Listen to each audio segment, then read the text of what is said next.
Lower caste movements. दोस्तों, 19th century में India में सोशल रिलीजियस रिफॉर्म्स के लिए बहुत सारे ऑर्गेनाइजेशंस फॉर्म किए गए थे, जैसे कि ब्रह्मो समाज, आर्य समाज, यंग बंगाल मूवमेंट, प्रार्थना समाज एटसेट्रा। लेकिन इनके ज्यादातर leaders upper caste Hindu community को बिलोंग करते थे। इन लोगों ने कास्ट डिस्क्रिमिनेशन के अगेंस्ट आवाज जरूर उठाई थी और अनटचेबिलिटी को भी काफी कंडेम किया था। इसके बावजूद कास्ट डिस्क्रिमिनेशन को रोकने या अनटचेबल्स की कंडीशन में सुधार लाने में इन्हें बहुत ज्यादा सफलता नहीं मिली थी। साथ ही 19th और 20th सेंचुरीज में कुछ ऐसे सर्कमस्टेंसेस बनते हैं जिनकी वजह से लोअर कास्ट्स में क्लास कॉन्शियसनेस डेवलप होने लगती है। इसके बाद ये लोग खुद कास्ट इक्वालिटी के लिए संघर्ष शुरू करते हैं। ब्रिटिशर्स की डिवाइड एंड रूल की पॉलिसी, वेस्टर्न एजुकेशन सिस्टम की growth, common Indian penal code और कोड ऑफ क्रिमिनल प्रोसीजर का इंट्रोडक्शन, रेलवे नेटवर्क का एक्सटेंशन, मॉडर्न पॉलिटिकल थॉट की पॉपुलैरिटी जो इक्वालिटी और सोशल इगैलिटेरियनिज्म पर बेस्ड था, कुछ ऐसे कारण थे जिनकी वजह से कास्ट सिस्टम को डिफेंड करना मुश्किल होता जा रहा था। ऐसी सिचुएशन में लोअर कास्ट के कुछ लीडर्स सामने आते हैं और खुद ही मूवमेंट की शुरुआत करते हैं। इनके बारे में बात करने से पहले यह समझना जरूरी है कि आखिर लोअर कास्ट पीपल को आंदोलन करने की जरूरत भी क्यों पड़ती है। Causes of lower caste movements. दोस्तों, लोअर कास्ट से यहां हमारा मतलब उन कास्ट से है जिन्हें अनटचेबल्स कहा जाता था। इन्हें वर्ण सिस्टम से बाहर रखा जाता था। इसमें ज्यादातर मीनियल जॉब्स करने वाले लोग जैसे leather workers, Gardner's, sweepers etcetera आते थे। इंडियन सोसाइटी में इन लोगों के साथ बहुत ही इनह्यूमेन व्यवहार किया जाता था। अपर कास्ट लोगों का मानना था कि इनके स्पर्श से ही इंसान पोल्यूटेड हो सकता है, इसलिए इन्हें ना तो मेन स्ट्रीम कम्युनिटी के साथ रहने दिया जाता था और ना ही ये लोग मेन सड़क, पब्लिक वेल्स, टेम्पल्स आदि का यूज कर सकते थे। इसके अलावा इन्हें किसी भी तरह के राइट्स भी नहीं दिए जाते थे। इसके ऊपर से अपर कास्ट के लोग इनका शोषण करते थे। इन्हें बहुत ही अपमानजनक शब्दों से बुलाया जाता था। इनके साथ कोई भी अच्छे से बात करने के लिए तैयार नहीं होता था। इनके साथ खाना या पीना तो बहुत दूर की बात थी। इनका दिखना भी अशुभ माना जाता था। इस तरह लोअर कास्ट के लोग अपने ही देश और समाज में सेकेंडरी सिटीजन्स की तरह जीते थे। इनकी बस्तियां गांव से बाहर होती थीं, लेकिन ब्रिटिश रूल के साथ जब मॉडर्न एजुकेशन भी इंडिया में आती है तो सिचुएशन बदलना शुरू करती है। शुरुआत में क्रिश्चियन मिशनरीज इन्हें कन्वर्ट करने के लालच में एजुकेशन देना शुरू करते हैं। इसके बाद ब्रिटिश गवर्नमेंट भी इन्हें स्कॉलरशिप देने लगती है। इसके पीछे उनका मकसद जरूर डिवाइड एंड रूल था, लेकिन इससे अनटचेबल कम्युनिटी को फायदा जरूर होता है। इसके अलावा मॉडर्न थॉट्स जैसे लिबर्टी, इक्वालिटी और फ्रेटर्निटी पर जब इंडिया में बात होना शुरू होती है तो बहुत से सोशल रिफॉर्मर्स कास्ट सिस्टम के खिलाफ भी बोलना शुरू करते हैं। इससे लोअर कास्ट के लोगों में धीरे धीरे अवेकनिंग आना शुरू हो जाती है। इतना सब होने के बाद भी जब कास्ट डिस्क्रिमिनेशन खत्म नहीं होता, तब लोअर कास्ट के कुछ लीडर्स इसे ओपनली चैलेंज करने का साहस दिखाते हैं। आइए अब ऐसे ही कुछ लीडर्स और उनके मूवमेंट्स के बारे में जानते हैं। ज्योतिबा फूले एंड सत्यशोधक समाज। दोस्तों, सबसे पहले लोअर कास्ट मूवमेंट शुरू करने का श्रेय महाराष्ट्र के ज्योतिबा फूले जी को जाता है। इनका जन्म माली कास्ट में हुआ था। फ्यूचर कास्ट मूवमेंट्स के लिए भी ये इंस्पिरेशन का काम करते हैं। 1873 में ज्योतिबा फूले सत्यशोधक समाज की स्थापना करते हैं। इस ऑर्गेनाइजेशन का एम सोसाइटी के वीकर सेक्शंस के लिए सोशल जस्टिस सिक्योर करना था। इन्होंने लोअर कास्ट्स और विमेन के लिए बहुत से स्कूल्स और ऑर्फनेजेस भी ओपन किए थे। ज्योतिबा फुले को 1876 में पूना म्युनिसिपल कमेटी का मेंबर भी इलेक्ट किया गया था। ये कांग्रेस को भी क्रिटिसाइज करते हैं, क्योंकि इनका मानना था कि कांग्रेस पूरी तरह नेशनल नहीं बन सकती जब तक वो लोअर और बैकवर्ड कास्ट्स के वेलफेयर में अपना इंटरेस्ट न शो करे। 1888 में ज्योतिबा फूले जी को महात्मा की उपाधि से सम्मानित किया गया था। फूले जी गुलामगिरी, इशारा, लाइफ ऑफ शिवाजी जैसी बुक्स के ऑथर थे। गुलामगिरी को मराठी में लिखा गया था और ये कास्ट सिस्टम को क्रिटिसाइज करने वाली सबसे पहली बुक्स में से एक मानी जाती है। इसे डायलॉग के फॉर्म में लिखा गया था, जो ज्योतिबा जी और उनके कैरेक्टर धोंडीबा के बीच में चलता है। बुक में बेसिकली कास्टिज्म की थ्योरी को चैलेंज किया गया है। ज्योतिबा फूले और उनके मूवमेंट ने अंबेडकर को भी काफी इन्फ्लुएंस किया था। महाराष्ट्र के बाद अब बात करते हैं साउथ इंडिया की, जहां लोअर कास्ट मूवमेंट्स की एक स्ट्रॉन्ग हिस्ट्री रही है। यहां श्री नारायण गुरु और ईवी रामास्वामी नायकर जैसे लीडर्स ने लोअर कास्ट्स के इमेंसिपेशन के लिए काम किया। श्री नारायण धर्म परिपालन योगम SNDPY मूवमेंट। दोस्तों, श्री नारायण गुरु केरला की अनटचेबल कम्युनिटी एडवाज या एरवाज को बिलोंग करते थे। इन्होंने 1902-103 में श्री नारायण धर्म परिपालन योगम की स्थापना की थी और इसके तहत टेम्पल एंट्री मूवमेंट्स लॉन्च किए गए थे। उस समय लोअर कास्ट स्पेशली अनटचेबल्स जैसे कि एडवास को टेम्पल में एंट्री का अधिकार नहीं दिया जाता था। इसके अगेंस्ट ही इन्होंने आंदोलन किया। श्री नारायण गुरु जी का मानना था कि अलग अलग कास्ट में डिफरेंस सिर्फ सुपरफिशियल है। जैसे एक ही ट्री की सभी लीव्स का जूस एक जैसा ही होता है, वैसे ही अलग अलग कास्ट को बिलोंग करने वाले भी एक ही ईश्वर की संतान हैं और इसीलिए एक समान ही हैं। इसी पर उन्होंने नारा दिया था, one religion, one cast and one God for Mankind.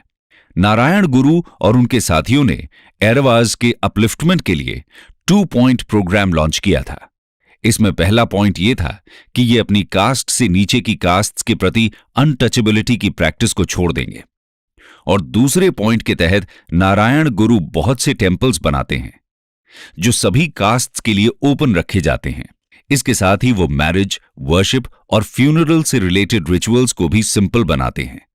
Narayan Guru untouchable groups के ट्रांसफॉर्मेशन में काफी हद तक सफल रहते हैं। अब बात करते हैं साउथ इंडिया के ही एक दूसरे कास्ट मूवमेंट की, जस्टिस पार्टी। दोस्तों, 20 नवंबर 1916 को मद्रास के लीडिंग नॉन ब्राह्मण citizens south Indian liberal federation की स्थापना करते हैं। इसमें डॉक्टर TM नायर, श्री पिट्टी थियागराजा चेतियार और पणगल के राजा शामिल थे। इस ऑर्गेनाइजेशन को जस्टिस पार्टी के नाम से भी जाना जाता है। ये लोग नॉन ब्राह्मण मैनिफेस्टो नाम से एक जॉइंट डिक्लेरेशन इशू करते हैं, जिसमें गवर्नमेंट जॉब्स में नॉन ब्राह्मण्स के लिए रिजर्वेशन की डिमांड रखी जाती है। 1920 में जब मद्रास लेजिस्लेटिव काउंसिल के इलेक्शंस होते हैं, तब इनकी पार्टी पावर में आती है। आगे जाकर Justice Party E V Ramaswamy Naicker की लीडरशिप में काम करने लगती है और वो इसे एक नई दिशा दिखाते हैं। E V Ramaswamy Naicker and self respect movement. दोस्तों, एंटी ब्राह्मण मूवमेंट में एक बड़ा नाम आता है सेल्फ रिस्पेक्ट मूवमेंट का। इसे ईवी रामास्वामी नायकर ने शुरू किया था, जिन्हें पेरियार यानी कि ग्रेट सोल के नाम से जाना जाता है। नायकर पहले कांग्रेस के मेंबर हुआ करते थे। इन्होंने नॉन कोऑपरेशन मूवमेंट में भी पार्टिसिपेट किया था, लेकिन सोशल जस्टिस और नॉन ब्राह्मण्स के रिप्रेजेंटेशन के इशू पर कांग्रेस के साथ इनका मतभेद हो जाता है और ये कांग्रेस छोड़कर 1925 में सेल्फ रिस्पेक्ट मूवमेंट लॉन्च करते हैं। इस मूवमेंट का एम नॉन ब्राह्मण्स में अवेकनिंग पैदा करना था। इन्होंने अपना जर्नल कोडियारसू भी निकाला था। जर्नल और मूवमेंट के द्वारा ये बिना ब्राह्मण प्रीस्ट के वेडिंग्स करना, जबरदस्ती टेम्पल में एंट्री करना और मनुस्मृति को जलाने जैसी एक्टिविटीज को प्रमोट करते हैं। In fact Periyar south India specially Tamil Nadu के सभी नॉन ब्राह्मण्स के लिए एक अम्ब्रेला मूवमेंट प्रोवाइड करने की कोशिश करते हैं। 1937 के बाद जस्टिस पार्टी की लीडरशिप इनके हाथों में आ जाती है और इन्हें लगता है कि इलेक्टोरल पॉलिटिक्स छोड़कर पार्टी को नॉन ब्राह्मण मूवमेंट से एक रिफॉर्मिस्ट मूवमेंट में चेंज करने की जरूरत है। इसी सोच के साथ 1944 में सेलम कॉन्फ्रेंस में पार्टी का नाम बदलकर द्रविडार कड़गम कर दिया जाता है और फिर ये रिफॉर्म्स की राह पर चल देते हैं। हालांकि सितंबर 1949 में ये पार्टी स्प्लिट हो जाती है और अन्नादुराई की लीडरशिप में द्रविड़ मुनेत्र कड़गम यानी DMK की फॉर्मेशन होती है, जो एक बार फिर से इलेक्टोरल पॉलिटिक्स ज्वाइन करती है और 1967 में तमिलनाडु में पहली बार DMK गवर्नमेंट बनती है और अन्नादुराई CM इलेक्ट होते हैं। दोस्तों, नायकर हिंदुइज्म की भी कड़ी आलोचना करते हैं और हिंदू रिलीजन को ब्राह्मणिकल कंट्रोल का एक इंस्ट्रूमेंट कहते हैं। वो मनु के लॉज को इनह्यूमन बताते हैं और पुराणास को फेरी टेल्स। उन्होंने हिंदुइज्म का उपहास करते हुए कहा था कि कुछ चीजें ऐसी हैं जिन्हें सुधारा नहीं जा सकता, सिर्फ खत्म किया जा सकता है, और ब्राह्मणिकल हिंदुइज्म उन्हीं में से एक है। नायकर ने रिलीजन को एक सुपरस्टिशन बताया और द्रविडियंस पर हिंदी इंपोज किए जाने का भी विरोध किया। वो होटल्स पर लगे हुए कास्ट के नाम वाले बोर्ड्स को डिस्ट्रॉय कर देते थे, ब्राह्मण्स के होली थ्रेड को काट देते थे, डेटीज को चप्पल से मारते थे और मूर्तियों को भी तोड़ देते थे। पेरियार की लेगेसी आज भी द्रविडियन मूवमेंट के लिए इंस्पिरेशन का सोर्स है। दोस्तों, लोअर कास्ट मूवमेंट्स की बात डॉक्टर B.R. अंबेडकर के बिना पूरी नहीं हो सकती। तो आइए उनके ग्रेट कंट्रीब्यूशन के बारे में जानते हैं। Doctor B.R. Ambedkar and depressed classes movement. Ambedkar ji का जन्म 1891 में महाराष्ट्र के महार कास्ट में हुआ था। बचपन से ही उन्हें कास्ट डिस्क्रिमिनेशन का सामना करना पड़ा था और आगे चलकर वो इसके अगेंस्ट बोलने वाले सबसे बड़े लीडर बनते हैं। उन्होंने बॉम्बे के एल्फिंस्टन कॉलेज से ग्रेजुएशन कंप्लीट की और अमेरिका की कोलंबिया यूनिवर्सिटी से अपनी MA और PhD की डिग्री हासिल की। जुलाई 1924 में अंबेडकर जी बॉम्बे में बहिष्कृत हितकर्णी सभा की स्थापना करते हैं। इसका एम अनटचेबल्स की मॉरल और मटेरियल प्रोग्रेस करना होता है।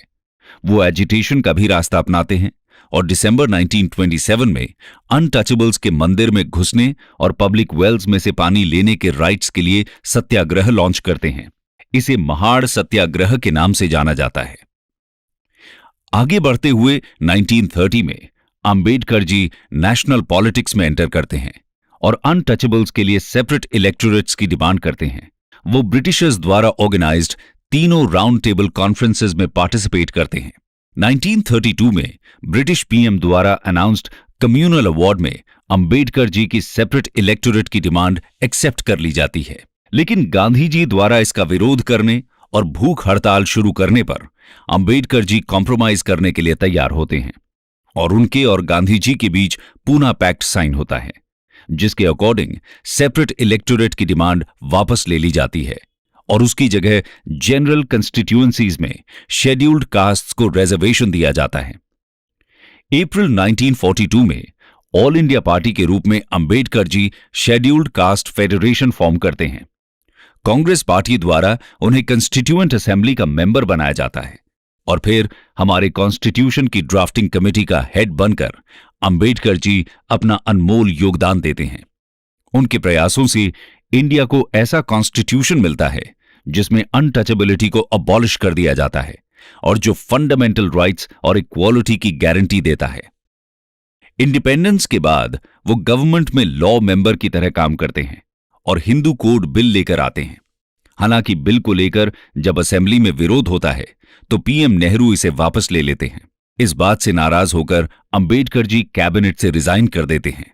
हालांकि बाद में नेहरू अलग अलग पार्ट्स में हिंदू कोड बिल पास करवा लेते हैं। 1950 में अंबेडकर जी अपने फॉलोअर्स के साथ बुद्धिज्म अडॉप्ट कर लेते हैं।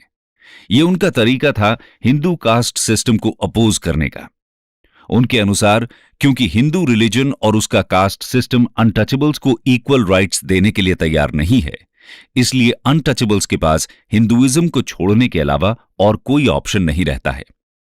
दोस्तों, अंबेडकर जी आज भी लोअर कास्ट पीपल के लिए इंस्पिरेशन का सोर्स हैं।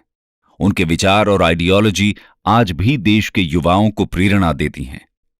कंक्लूजन, इस तरह कास्ट डिस्क्रिमिनेशन के अगेंस्ट लोअर कास्ट पीपल ने अलग अलग आंदोलन किए।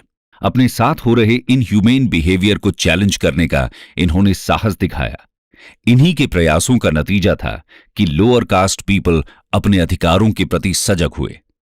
हालांकि निराश करने वाली बात यह है कि इतने प्रयासों के बाद भी कास्ट डिस्क्रिमिनेशन जैसे ईवल से देश आजाद नहीं हो सका है। आज भी अनटचेबल्स के अगेंस्ट किए जाने वाले क्राइम्स अक्सर न्यूज़पेपर की हेडलाइंस बनते रहते हैं। यकीनन ऐसी हेडलाइंस को देखकर ज्योतिबा फूले, पेरियार या अंबेडकर जैसे ग्रेट लीडर्स खुश नहीं होते। हमें जरूरत है हमें जरूरत है इन ग्रेट लीडर्स के विजन को पूरा करने की, एक कास्टलेस इक्वल सोसाइटी फॉर्म करने की। ये किसी एक लीडर से संभव नहीं होगा, बल्कि सभी देशवासियों को इसमें साथ आना होगा।